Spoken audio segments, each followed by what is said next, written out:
সঙ্গে টুকর ধর্মযুদ্ধ। বিষণ্ণ দুপুরে কবিতার ধাক্কা আসে না মনের দরজা। ম্যাজমেজে সন্ধ্যায় হেঁটে চলি কোনো না কোনো গন্তব্যে। তারপর স্যাঁতস্যাঁতে রাত আসে, তার সাথে আসে কবিতার গন্ধ।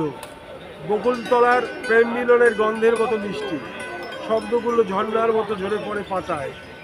ঠিক সেই সময়ে প্রতিবেশীর ঘরে আগুন লাগায় ইবলিশের দল, হায়নার মতো লুটপাট চালায়, খুন করে নির্মম নৃশংসতায়। ধর্মের নামে অধর্ম করে গর্বের সাথে বিকৃত উল্লাসে ভালোবাসা, বিবেক, বোধ সব হারিয়ে যায় অজানায়। তারপর ঘোলাটে সময় আসে ফিরে, শুধু ফিরে আসে না মানবিক মূল্যবোধ।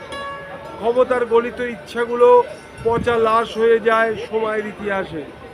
দিনের বেলায় পিশাচের হুঙ্কার শোনা যায়, তবুও লড়াই চলে, তবুও চলে স্বপ্ন দেখার মহড়া। কেন এই অন্ধকারে ঢাকা দিনের আকাশ? কেন স্বপ্নগুলো সব সত্যকে মিথ্যা করে দেয়? শাসকের গায়ে রক্তমাখা আলখাল্লা, বেদইন বিন্দাসের চোখে জল, তাতে কারোর কিছু এসে যায় না। ধর্মের নামে অধর্ম চলে হায়নাদের তাণ্ডবে, তবু মিথ্যার ফানুস হাজির করে বেআইনি শাসকেরা। ফাঁপা আওয়াজে ভয় দেখায়, সঙ্গী খোঁজে অপদেবতাদের, তবু লড়াই চলে শুভ আর অশুভর সাথে।